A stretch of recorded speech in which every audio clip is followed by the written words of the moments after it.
Thank you for tuning in to TalkWad.com, the world's fastest growing internet radio network. Please check out all the other great shows on www.talkwad.com. 5, 4, 3, 2, 1, fire! Go!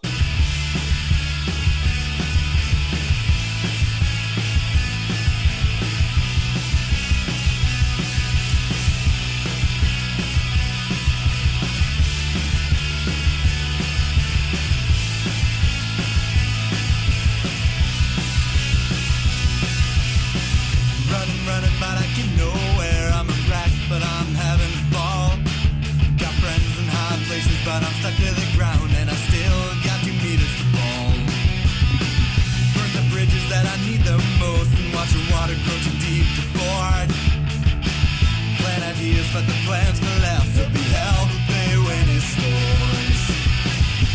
I age a little, I'm still immature. I'm a mess with a smile, but I'm feeling fine.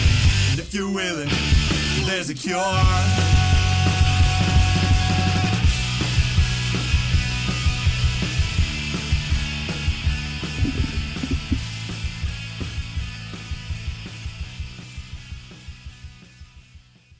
You're now listening to Level 3 Radio.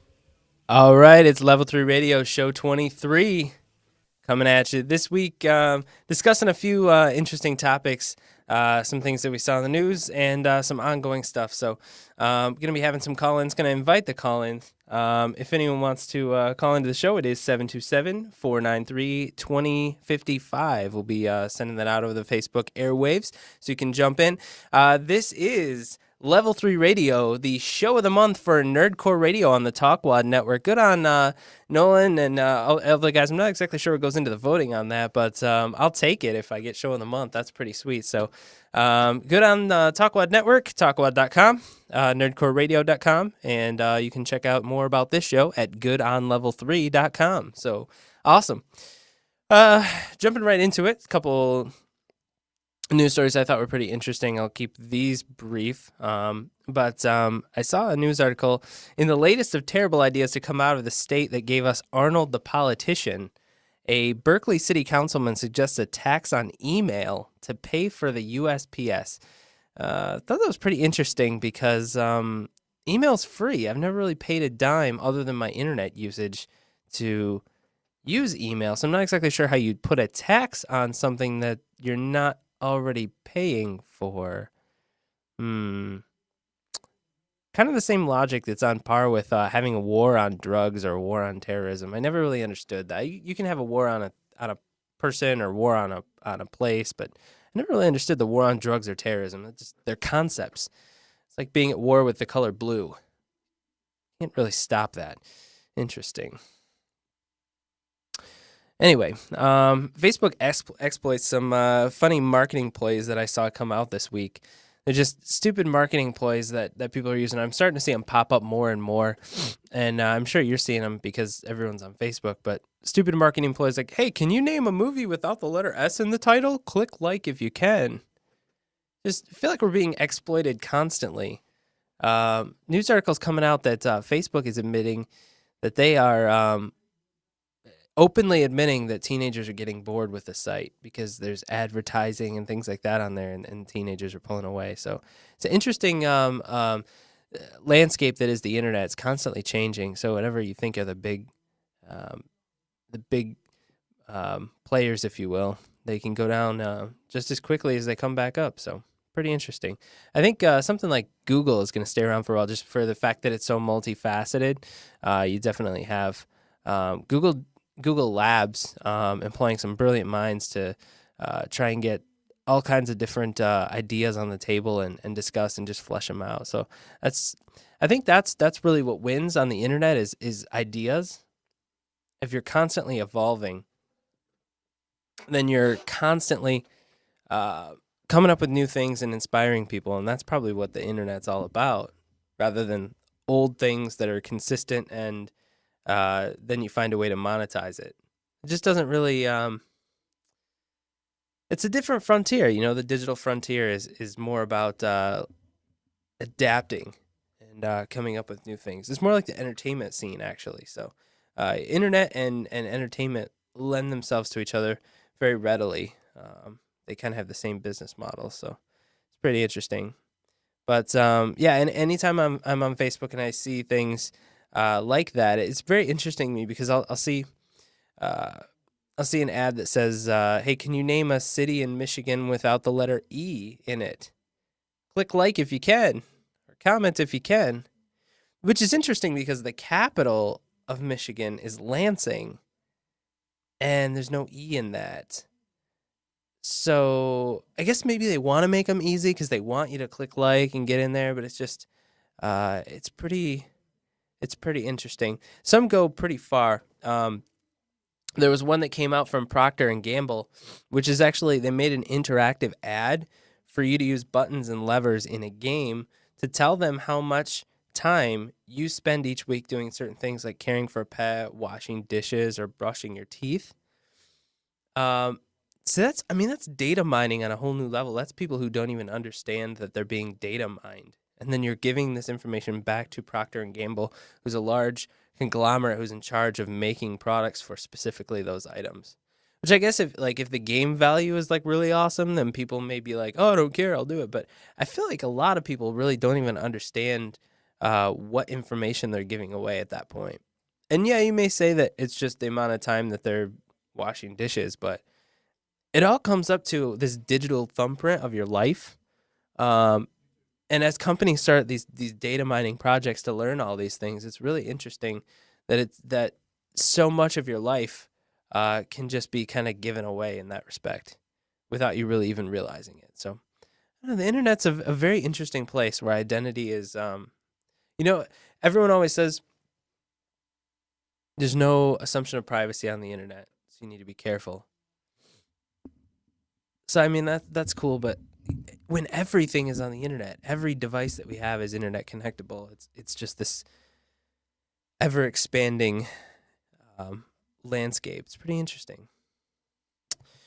I believe NBC LA even went so far as to put one on their Facebook that offered a like to send condolences, complete with a picture of a couple that was recently murdered.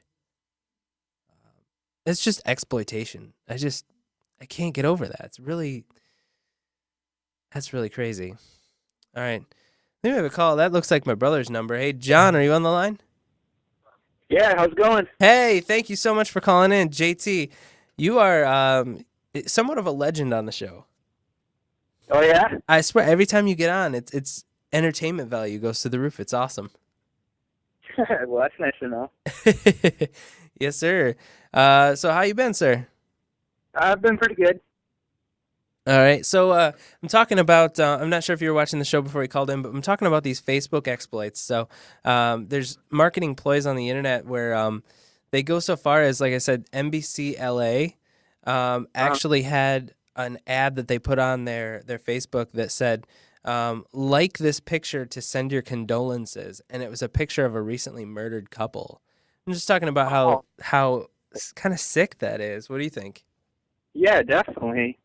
I hadn't seen that or heard about that. Yeah, that's terrible. It's crazy. Yeah, people do that all the time with these. They try to exploit Facebook for, they exploit recent happenings and people's emotions for these marketing points. It's really odd. Have you seen anything on your Facebook that just seemed like blatant exploitation? Right. Have you seen anything on yours? No, I haven't actually. No? I haven't really been on lately though either. Yeah. Is there? Are you out of time? You don't have enough time to do that, or is it a decision you made? Oh, I just haven't checked it in like a day or so. I usually check it pretty frequently. Isn't it funny to think it's become to the point where like a day off of Facebook is like notable? Yeah, right. Yeah, it's pretty interesting. It's crazy how often we check those things. I mean, well, they got those games and everything on there, so people go on there and they just like, relax and they end up losing time, I'm sure. Losing track of time playing their games and whatnot. absolutely. I mean, you got all kinds of people who like their device goes down and they freak out. They're like, "Oh my gosh, I can't farm my crops," or feed. Right. Yeah, it's crazy how that Like- works. My crops are gonna die. Yeah, and it's pretty interesting. But Yeah. yeah. So that's I feel like that's kind of the new digital landscape is companies just like blatantly exploit people like that on the internet. Yeah. Yeah. Yeah, definitely.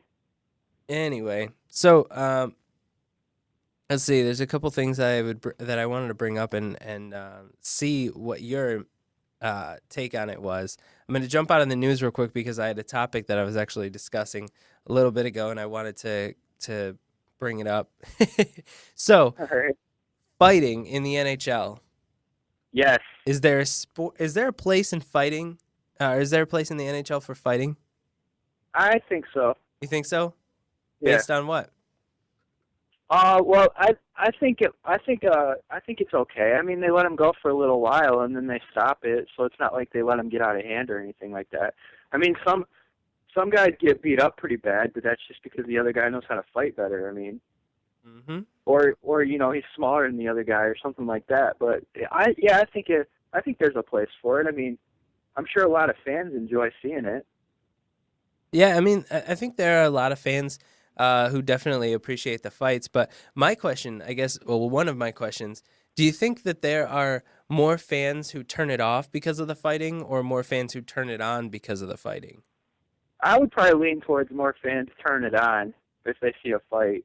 Yeah. I know I've turned a Red Wings game on a couple times this year, and they were fighting like right after the drop of the puck, and I'm like, yes. What do you like that? don't You think know. that's a good idea? Not well. I wouldn't necessarily condone fighting, but I just think it adds an excitement factor to the game, just like a nice hit or something like that. Yeah, yeah.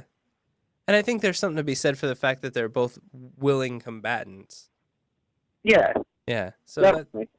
yeah, that's true. Plus, But it can help out your team. I mean, there's situations where you need to fight. Like if the goalie's getting harassed or something like that, then the defenseman's going to stick up for his goalie. yeah. What do you think about I mean right now the league is and all sports actually are making a big push to talk about how to get players safety, as far as head injuries and things like that. Do you think that lines up with what they're trying to do? With the fighting? Yeah, I mean, do you feel like as an additional measure of trying to enhance player safety, they should cut fighting from the game? I don't know that they should necessarily cut fighting from the game because I don't think that's really what causes like the injuries. Mm-hmm. I don't know if you heard or not, but Dad was telling me earlier, but there was a guy last night in a hockey game that because he didn't have a visor on, he got hit in the eye with the puck. Did you hear about that? No, I didn't hear about that. I believe Dad said he played for the Sabres. But yeah, I guess they're trying to push for their visors, and I would be all for that because actually, if I was going to play, I would wear a full cage because that's a dangerous game. I mean, Yeah. I wouldn't want to get hit in the face with a puck. I know a lot of people joke around about hockey players and their teeth, Yeah. but if I was playing, I would wear a full cage mask because that's probably one of the most dangerous sports. I mean, Yeah. so I would definitely be all for that, and I think if you're gonna try and improve on player safety, then that's where you need to go. You don't need to worry about the fighting as much as you do need to like push for, the players to wear as much equipment as possible to keep them safe. Yeah, but what about? I mean, during the fighting, they drop the gloves, the helmet comes off.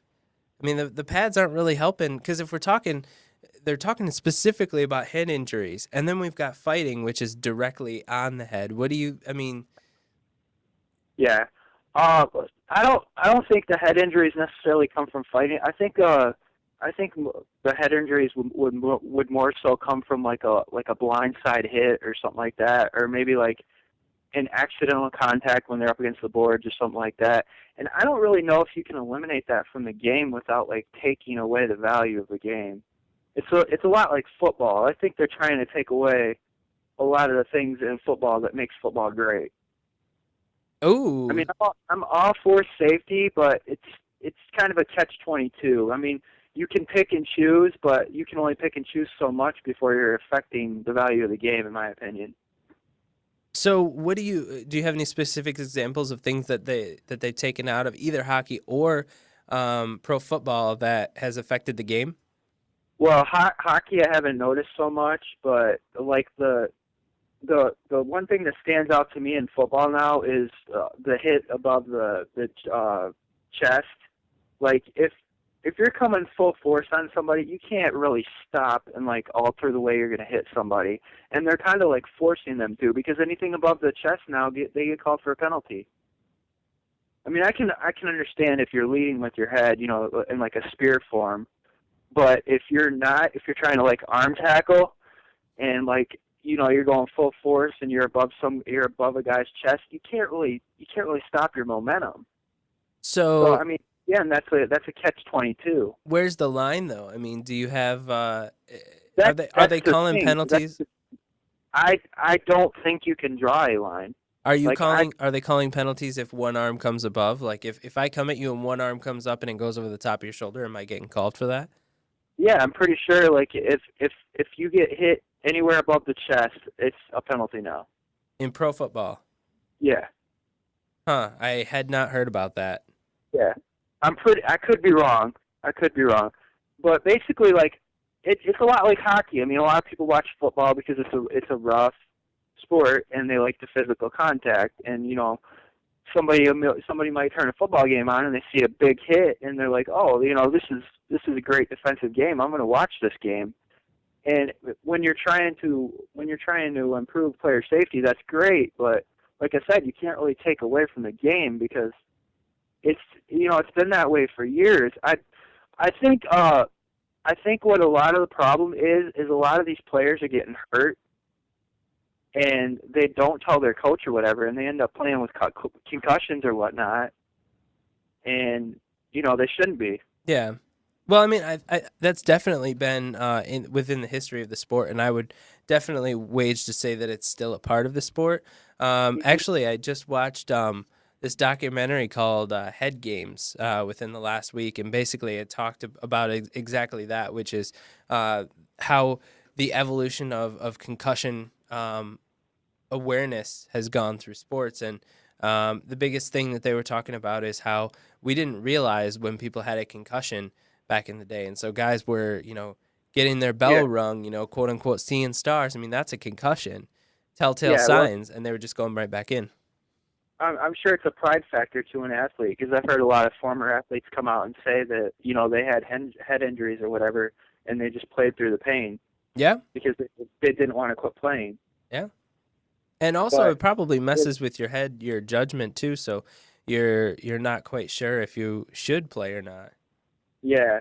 So I think, again, you can't really draw a line, but I think what they should do is if they see any kind of a sign, if a player's like stumbling around or something like that, showing that he could have a possible concussion, then I think he should be removed from the game and checked out. And then, if the trainer says that he's okay to come back in, then he can come back in.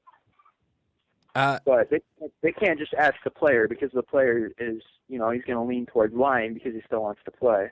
I don't necessarily think that's what they're doing anymore, though. Actually, in that documentary Head Games, which I definitely recommend for any fan of the sport or just someone who's interested in that sort of advancement as far as injuries go and technology goes, but they actually, the NFL employs now a team of, I believe it was 3 different people to watch every game, and it has nothing to do with either team. Their job is just to watch the field and see if players exhibit concussion-like symptoms. So if a guy gets hit and he gets up and he's walking a little funny, there is a team of 3 people who sit in the press box, and their job is to watch for those. Okay. So I thought that was pretty interesting. I did not know that was going on, and it's definitely something that can help. I think it's not necessarily a problem with football, but I think another problem with hockey is it's such a fast, up-paced sport. Yeah. Which they have slowed down recently, and they've done a pretty good job about that. But I think that adds into the fact of injuries too, because if a guy gets hit on his blind side, then that's a great chance of an injury right there. Yeah. And you see guys fighting for the puck on like an icing call or something like that, and maybe they'll like push a guy into the boards, and it's not like dirty or anything like that, but it's enough to hurt another guy. Yeah, well, I think minor changes in the sport are good for the long run of the sport because you wind up in a situation where everybody's safer, and then you wind up in a place where people don't feel like the sport is such gratuitous violence, and they're willing to support it. And obviously, the mainstream for professional sports has a big sway because if the mainstream opinion is that your sport is just all blood and guts, then they're not going to want, they're not going to want to watch, and there's going to be bad press and all of that. Oh yeah, absolutely. Because people want to see physical contact. I mean, I think that's why a lot of people don't like baseball because it's kind of a slower sport. There's not that much physical contact. I would agree.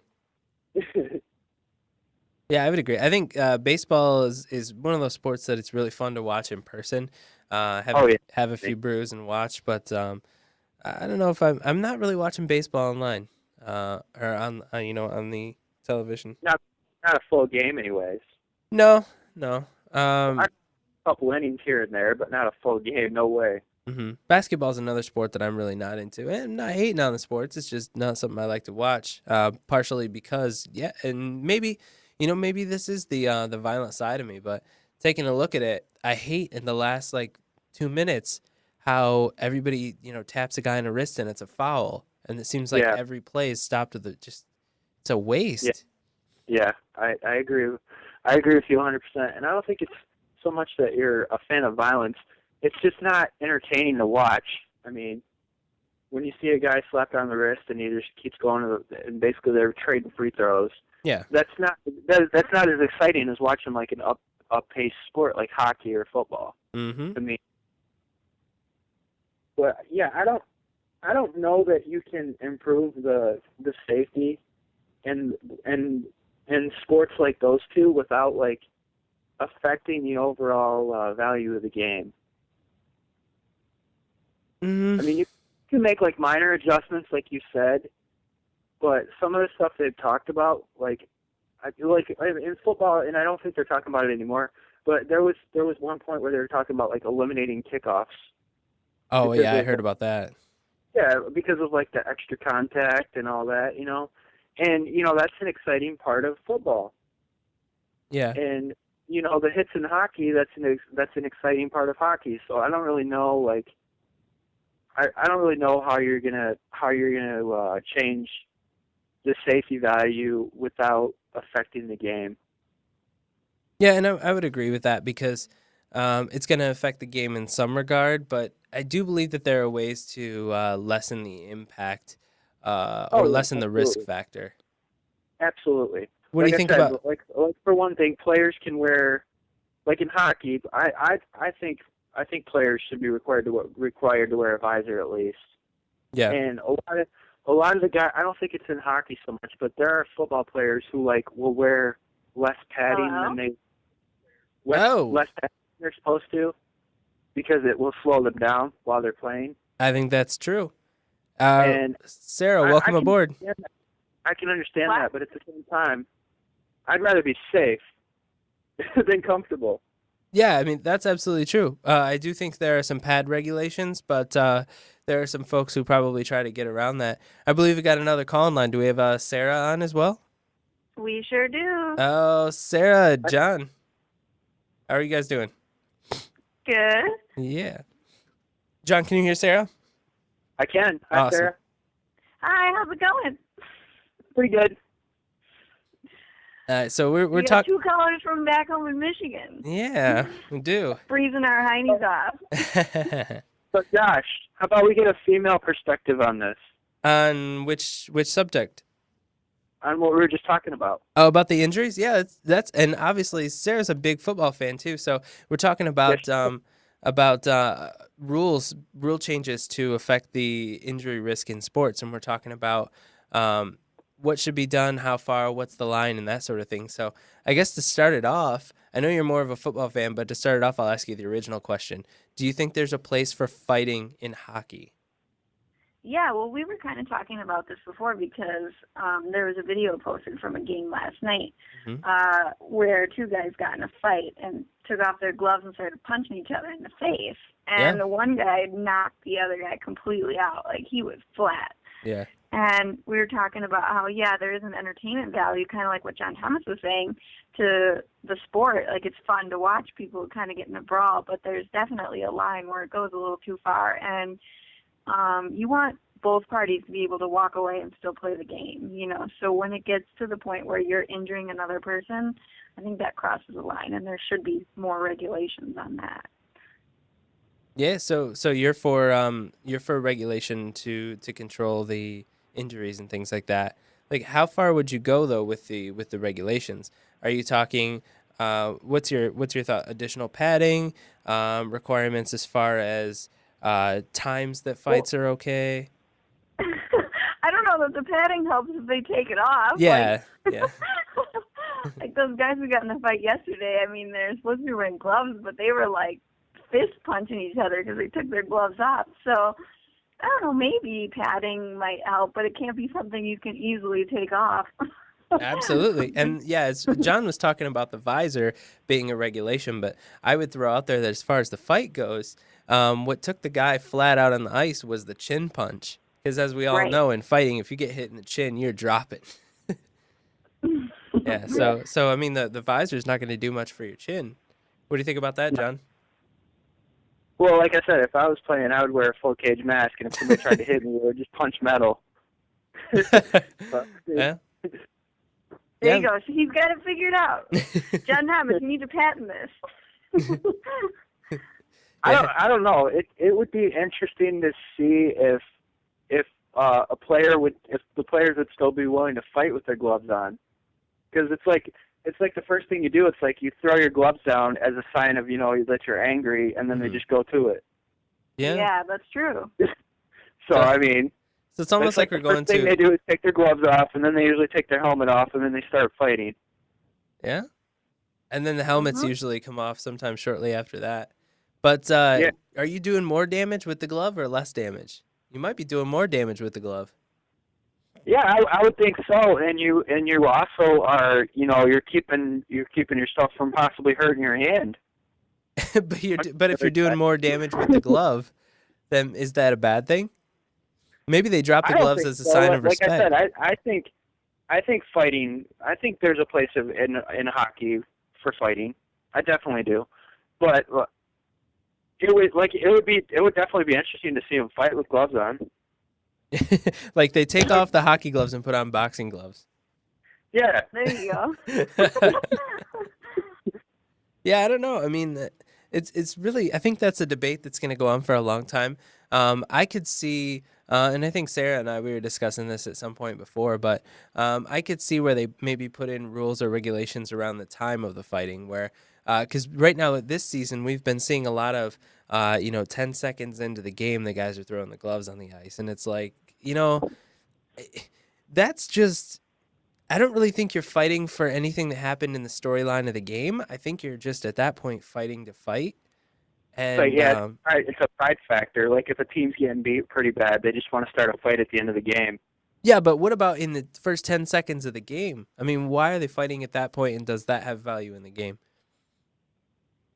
I don't know. Like I don't know why they fight right at. The only thing I could think of is that, you know, maybe it's a possible rivalry where both teams just absolutely hate each other, and they just fired up. They just got to go at it. Yeah. Yeah, they just want to start the game with a fight. You know, like I know.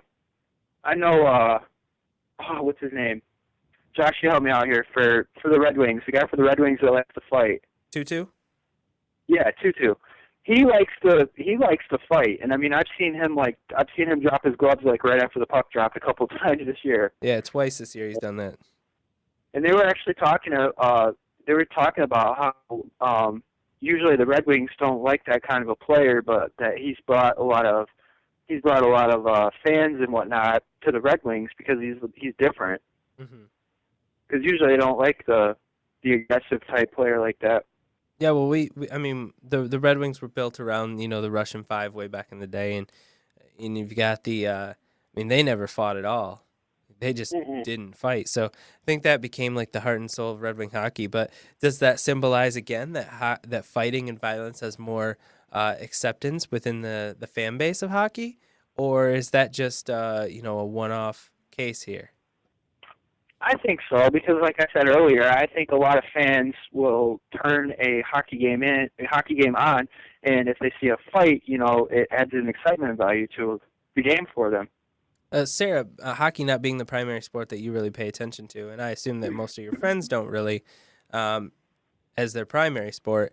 Do you find that people see fighting in hockey as a good or a bad thing, a reason to watch or a reason to turn off?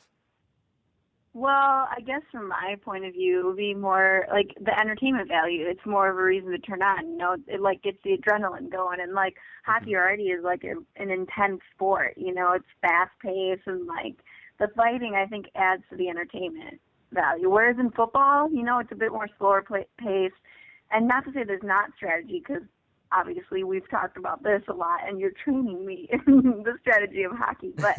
I feel like football is a little bit easier to get the strategy because it's a bit slower paced. Yeah. And so when a fight breaks out in football, it's more so like, come on, guys, get back in the game. Like, it's not really adding to the entertainment of the game.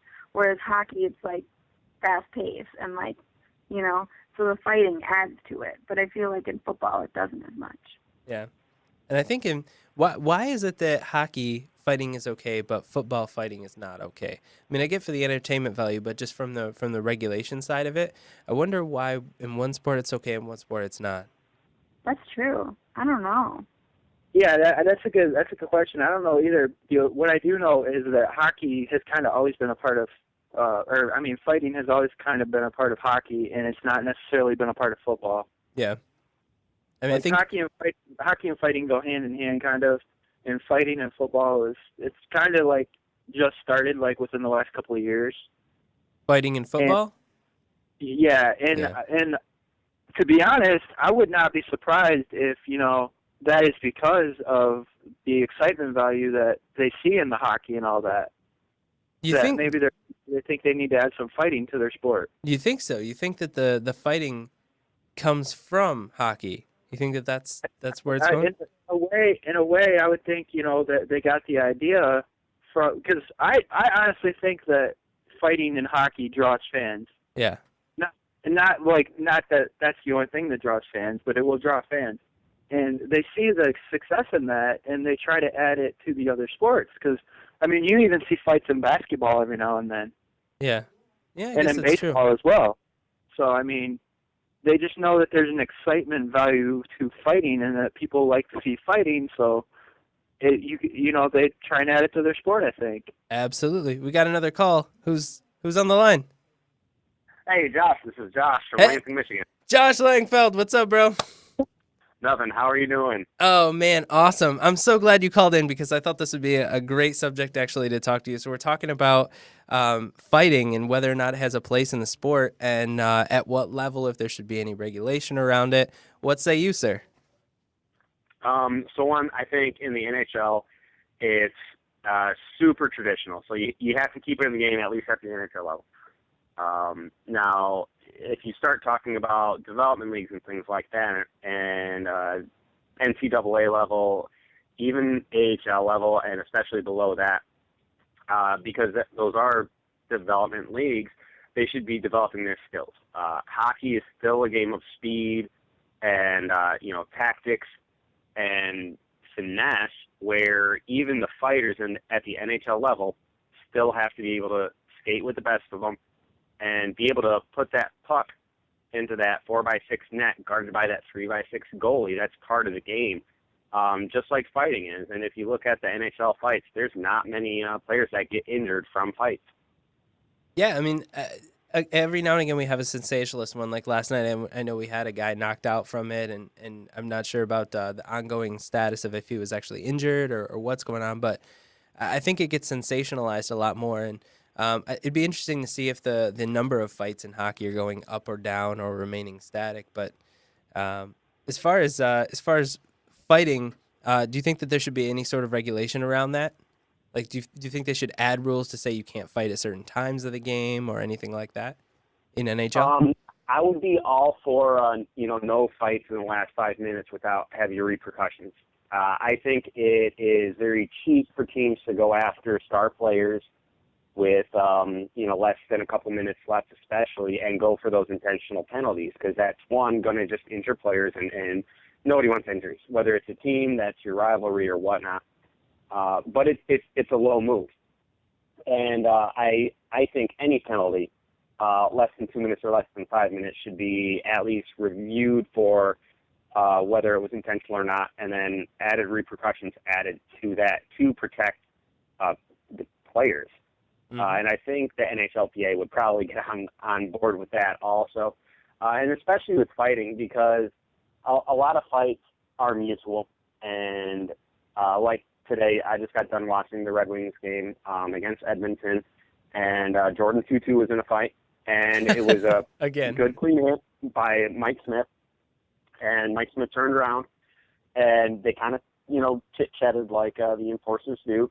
And they both mutually dropped their gloves. And, yeah, they both got a couple hits, and Tutu took a bunch. And, yeah, they both just skated to the penalty box. It was over. Nobody went to the ground hard or anything like that. And if you look at, again, a lot of the hockey fights in the NHL, nobody's falling very hard. It's kind of like that honor among thieves rule where people are really looking out for each other. They realize it's part of the game. There's that unwritten rule where, you're not trying to kill anybody. When they go to the ice, you pretty much stop punching them. When the refs come in, you stop punching them. It's very almost respectable. It's a gentleman's sport played by ruffians is one of the words that can come out, or things that come out. Yep. And to piggyback off that, I would have to say, hockey is definitely one of the most it's hard to describe hockey as emotional, but there is definitely a lot of emotion that runs into the game, and you have guys that the game is so fast paced, they're so into it, and so it's normal for things to boil over into a fight and that sort of thing. But then at the same time, you always notice that there is that gentlemanly quality where the two men, after the fight's over, that they have mutual respect for each other, and they can walk off the ice and not let it carry over. So that has to be said too. That it's it's mutual combatants, and they both have mutual respect for each other. So right, and arguing, or the opposite side of that is, look at all the fights that have been happening in basketball lately. All the fisticuffs that have been happening in football, over the past couple of years, and all the fines and suspensions and things like that handed out. In hockey, there's very seldom fines or very seldom suspensions for fights, again, unless it was up and beyond the rules that are written out. But because we have those rules, it is regulated, and it is almost gentlemanly. Whereas if you see a fight in a basketball game, it's, for lack of a better word, it's like two thugs going at it. It's like a street fight. And if you look at, there's a lot of statistics out there saying that there are less injuries from hockey fights than there are with normal fights in, the bars and nightclubs and stuff like that, because it's there. It's not necessarily expected or encouraged, but people understand that it happens, and it's a very select few people. Most teams have one enforcer. Yeah. A few have two. For a while, there were a lot of teams that didn't use any, but it's there to kind of help their team get that momentum, especially when you're playing a physical team, and hockey is a physical sport, just like football is, just like lacrosse is. And you kind of want to go out there and send a message with the physicality, and if it comes to it, two grown professional athletes agree to stop and fight. So obviously, all play stops, and they punch each other for a while, and it's not like they're taking off their skates and trying to stab somebody like in Billy Madison. Yeah, I would hate to see anything like that happen in pro hockey, but yeah. So transitioning, I think you're absolutely right. You got two willing combatants. They're adults, and they have that mutual respect for each other. They don't want to injure each other. They just want to get into the fight, and they just want to settle it.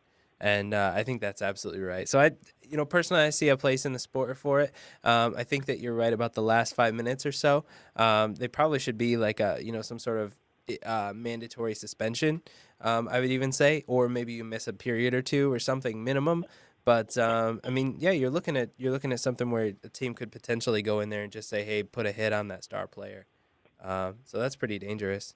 How about Exactly, and the NFL just ran into that same problem. So I think a lot of sports can kind of look at that, and the NBA has even instigated rules for that also, as far as intentional fouls and things like that, and intentional penalties in any sport are going to be bad for the sport no matter what, and hockey's no exception. It just happens to be more physical sport, so I think we have to take that into consideration too. Absolutely. How about other dangerous plays? Like, do you think the NHL should, or do you see them on the path to instituting a no-touch icing rule? The no-touch icing rule, I can see working at the NHL level. I can see them implementing it. Now, they have already added a few rules over the last couple of years to, put those injuries on decline, as far as, going in low, trying to make a play on the puck when you have no chance on it and things like that. And the refs are very good at that, at making that call. Thanks. And a lot of the players are really kind of taking it upon themselves. It's like if you watch any soccer, anything professional, if a player goes down and he's injured, a lot of times what will happen is the opponent will kick the ball out of bounds to stop play for their own player. And then when you go to throw the ball in, you just throw it back to the other team. It's kind of regulating your game yourself. And hockey players do that a lot, because there are a lot of classy hockey players, which is why you don't hear them in the news nearly as much as you hear about a lot of the other professional athletes. And not to dissuade them, but just with the hockey player's mentality, that's how it works. And with it being such a physical sport, they have to do that, or else they do get the bad rap, because it can easily go from, a good hit or a good play or an aggressive play. In hockey, that aggressive play is a dangerous play, or a play that could almost intentionally injure somebody. Absolutely true. I mean, with hockey, the way it is your reputation will precede you. I mean, look at your Matt Cooks and things like that, where everyone assumes that any hit he makes is dirty now. But so we have a new caller on the line. Who's on? You don't want to know. I don't want to know. Who's calling? The Buddha. The Buddha. How you doing, Buddha? I'm doing great. How are you doing? Hey, awesome. Hey, are you calling? Do you have an opinion about violence or fighting in hockey? I wanted to listen to some mashups, but oh man, I'm just kidding. Okay. I don't know what to say about hockey. I really do hate sports because I'm a fat ass, but I do like hockey and soccer. And my opinion about hockey, I think, is the fighting is because one thing I've noticed is that the further north you go and the more snow that you have to live through and the more cabin fever you have, the more you just fucking get pissed off at people and just want to punch them because you're drunk. Not because you want to kill them or you want to just mangle their brains. You're just like, you're drunk, I'm drunk, and you kick each other's ass, and then you're fine with it. Is that regional, though? That I was talking about earlier there. I think that happens everywhere. I'm not sure that that's regional, though, Buddha. I don't know, man. Anyway, yes. So as far as hockey goes, do you feel like you turn the sport on for the fighting, or do you feel like you turn it off because of the fighting more often? Well, fighting is like NASCAR. You want to see someone blow up in an explosion. Mm-hmm. No one wants to watch cars go around in circles. Dogs do that all day long. How do you feel about the blow up? Yes, except one of the dogs blows up one time, and now you're watching every time. Oh hell yeah, man! It's like National Geographic meets True TV. Absolutely. Yeah. So I don't know. I think fighting is a natural part of life. Yeah. Would you like to see other sports institute fighting? No, but I would like to see other sports take their maxi pads out. Namely, I mean, let's get specific here. Like every year, football has another, thing. You can't dance. Well, bitch, this ain't Dancing with the Stars. I just won, and I'm going to do a dance. Yeah, I feel like we should, with the regulations, with the, headshots and things like that, I can understand it. But dancing and celebration, I never really got that. I feel like that adds entertainment value. They should leave that in. I mean, it's not like a football player can bring an accoutrement of rockets to the field. He's just there dancing, does a little shuffle, and he's done. Yeah. Hey. I mean, unless the refs are jealous that, someone who just ran a mile still has the energy to boogie. John, are you still on the line? Yeah. Hey, what's your opinion about the celebrations in the NFL? Do you think that the regulations there are warranted? Because what they're going after ultimately is to try and have the game be more respectable and more honest and that sort of thing. As I believe it was Barry Sanders used to say, "Act like you've been there." Yeah. Yeah, I mean, so that's kind of the angle they're going with that. But do you think that it's warranted? Does it add more if there's dancing and celebration? What do you think? I think it added entertainment to the game. I used to love to watch Chad Johnson. He came up with some cool ones. Him and Terrell Owens, huh? Yeah. I mean, as long as you're not like necessarily like rubbing it in on the other team or something like that, then I think it's okay. I mean, it adds entertainment. I can't understand where they're trying to eliminate it for the respect value though, but I definitely think it added entertainment to the game. Yeah, and Sarah, how do you feel about every time a touchdown scored in Green Bay, the Lambeau Leap costs some, I don't even know what it is, thousands, huh? I totally agree. I mean, that's tradition. Come on now. It's not like John Thomas was saying. It's not like we're trying to rub it in the other face. It's just a little celebration. Everybody wants to have fun. If you get it too stringent, people aren't going to watch anymore. It's like then you're just going through the motions. I mean, yeah, there's still going to be some entertainment with the score, but yeah, I think it's okay to do a little celebration. Most teams, it's great. She up the Lambeau Leap, and I was just thinking, I've seen other teams mock the Packers. It's true. Now they should be double penalized for that. Yes, because that is mocking. There's where we need to go. Yeah, I think Sarah brings up another good point with that, Josh. Yeah. Is that with tradition and celebrating touchdowns, whether you're celebrating with your team or by yourself. That it again, that's part of the game, and with Lambeau Leap, that's tradition at Lambeau Field. Other teams can start their own traditions. Now, when you start bringing cell phones and permanent markers and things like that, that is taking away the appeal even for the other team then, because they're seeing that that's an affront to them personally as fans. Whereas the Lambeau Leap, they're celebrating with their fans. Everybody understands it. Barry Sanders always used to just hand the ball to the ref. Mm-hmm. That's traditional in Detroit, or at least with Barry Sanders when he was there. And so with other teams doing that, I don't know if you guys remember when Terrell Owens was playing with San Francisco, I believe, and ran to center field at Dallas. Oh yeah, and he pretty much made the whole South angry at him for that, and that's when it starts taking away from the game. Is you have to have some sort of tact. Just like if you were to celebrate getting a bonus at work, you're not going to brag about that to your coworkers. Correct. You're going to celebrate as a team. You're going to celebrate with your friends and family, and you're not going to put down anybody else. Yeah, that's he did when it get starts smashed. becoming a problem celebrating in any sport. Terrell Owens did get smashed pretty damn hard though when he went to center field, if I remember right. Yeah, he did. Rightfully so. Now, if he hadn't got smashed like that fine that he had to pay may have turned into a suspension with that fine. Yeah. Do you think the league softened up on him because he took the blow? I do think so. Yeah. It's part of that. Like, when you got in trouble when you were a little kid and your parents kind of took into effect what had already transpired. Yeah. And that's probably the right way to go with it, honestly.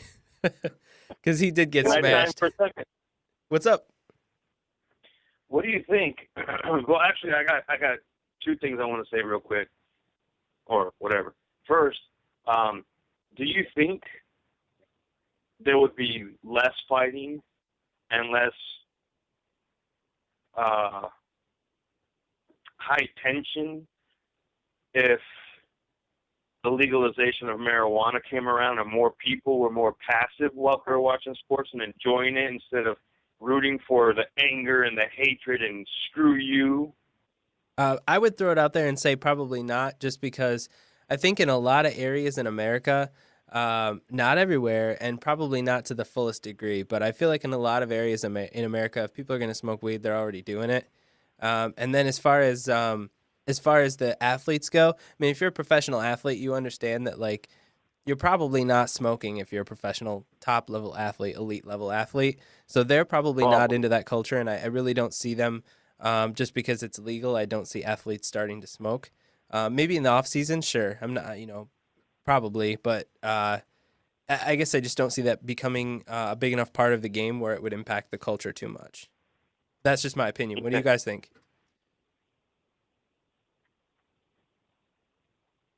John, you still on? Hi. Okay, well then, how about my second question? All right. Or, I'm sorry, it's not a question, more of a statement. What about, like, I think if fighting should be more encouraged in basketball and football and baseball, because think about it. Hockey is an awesome sport, but yet they're always having problems getting paid. It's like, there's no money there half the time for them because, let's face it, out of all those four sports, who needs the most dental work and body work? Yeah, hockey for sure. So most of their paychecks are going towards doctor bills and stuff like that. And you got so you're proposing an economical stimulus by allowing fighting in other sports so that we can bring other jobs to the health field? I wouldn't say bring other jobs to okay, let's put it this way. A football player who's top of the A list is making what, $20 million a year? What's like the best player? What's he make? I think the top contract that was ever signed was just Joe Flacco, and I think it was $140 million, something like that. But that's not all in 1 year. $140 million. That's not all in 1 year. That's spread out. But yeah, $140 million contract. What about hockey? What's the highest hockey? Oh God, salary? nowhere near that. Josh, you might know those numbers a little better than I. With the new CBA, I believe they're capped at like $14 million a year, and that's like per year. Whereas, like if you look at baseball, Alex Rodriguez made enough money to buy Cuba that 1 year. So, hockey players are definitely on the low end of the spectrum. They're the lowest paid professional athletes in America. Mm-hmm. In America, in the world, it'd probably be soccer because they play for fame and beans. I don't know. Yeah. Just joking. So think about it. 100 and some million, whatever. I mean, at the end of the day, he's running, he's catching a ball, his ass doesn't get tackled. He's got all this money, he's a cocky guy, he's buying Ferraris, he's buying all this crap. Now he thinks he's untouchable because he's got so much money, he thinks he's so practically Scarface. That's why they get into so many fights in the off season. Yeah. Well, that's why they need to put some fights, man. Grab that face guard. Kick that kicker out of the way, man. Kick him in the balls. He's wearing a cup, man. Go at it. You might actually on a realistic level, you might say though that some of the players who've been in the league for a long time who snap and do crazy things, such as murdering their family and things like that. A lot of that does come from it can come from brain injury too. And that's something that I learned from watching that documentary, which is pretty interesting. I would recommend it, Josh. You might like it. It's called Head Games. But basically it talks about as we've progressed in our understanding of the injuries that are sustained with head injuries and what that can do to you later in life. And Primu's in it, and he talks about how Keith Primeau, and he watches, or he's a coach for his kids' hockey team, and he basically talks about, the mental struggle there with like, my kid's going to do what he's going to do, but, I got to, be scared that something's going to happen to him later on in his life if he starts getting in a ton of fights like I did. So it's pretty interesting.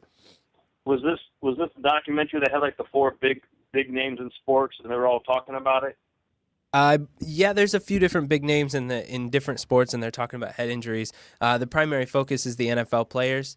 because that's what most of the research was around. But they talk about this brain disease. It's a degenerative disease that is tied back primarily to head injuries and concussions. Okay. I mean, what about other sports that aren't mainstream enough? And let's take, for example, like, what do you call the X Games, all right? X Games, stuff like that other people consider sports, which they are, you know. Oh, shit, what about UFC? You sign a waiver. You're a part of it saying, hey, I know shit's going to happen. Right? Yeah, absolutely. You voluntarily know that crap can happen and you're going to get knocked out probably. Mm-hmm. And they're probably not making the same amount as these big guys are. You know what? You know what you're getting into. You make all this money. Take a kick in the ass. Yeah. You really want to show us something? Slap your quarterback. Mm-hmm.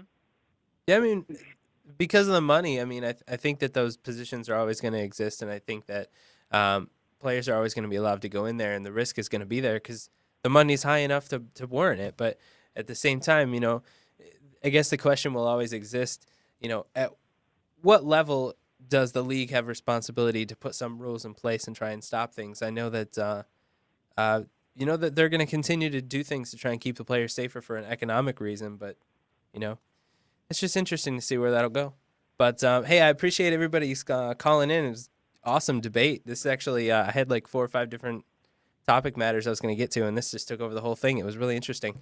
Maybe something I'll bring up on another future episode. I'll do some research that I can bring back, and injuries will go a little bit farther than fighting hockey and things like that. But thanks to, hey, good on Josh Langfeld, good on Sarah, John Thomas, and good on Buddha. Also, Frodo over there, awesome kick-ass engineer. He's back this week. He was off last week. Who is? Frodo. Oh, Frodo was off last week? Yeah, he was off last week. He had a jobber in here doing this. Really? Yeah. He was off, I believe, at the Strawberry Festival. Hopefully. Did you have fun at that? Yeah, it was an interesting experience. Hey, well... to see people in real life? Hi, Adam. Hey, Buddha. Hey, just before we sign off here, I wanted to do the joke of the week because Frodo gave it to me, and it's absolutely hysterical. Oh, God, I got to pull it back up. All right. How do you know there's a leper playing ice hockey? Stop. There's a face-off in the corner. You know, you were telling a joke over a commercial. Oh. Well, I'll retell it. How do you know there's a leper playing ice hockey? There's a face-off in the corner. Awesome. Cool. Well, let's throw to a song on the way out. I'm not exactly sure. What do we have in the old USB, Adam? Let's see what we can pull out. Can't remember what I had preloaded in there. Ask him if he's got the Flash Gordon theme. Let's go with let's see. Let's go with The Club. That's awesome. We'll go with the guest stars, The Club, on the way out. Again, good on everybody for calling in. Talkwad.com if you want to check out the network. NerdCoreRadio.com. You can hear Adam's show, Buddha's show, and mine. It's the best network on Talkwad, I'll tell you that much. And yeah, for more information on this particular show and more information on our guests, goodonlevel3.com. Thank you so much, and we'll see you again next week.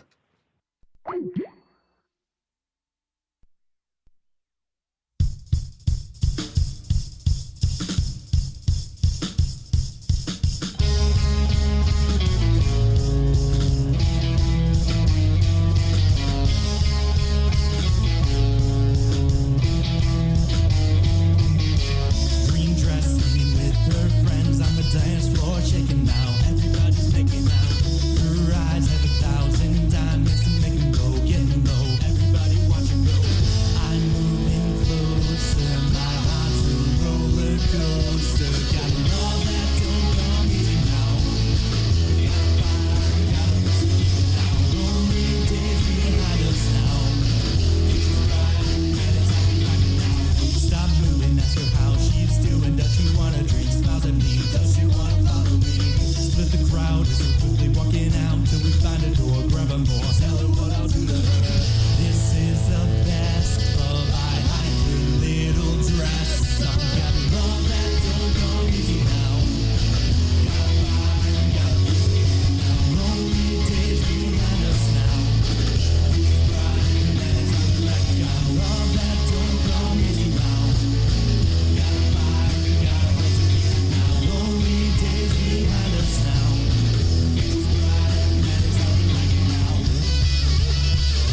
so keep it now. Lonely days behind us now. Future's bright, and that is how we like it. Got love that don't come easy now.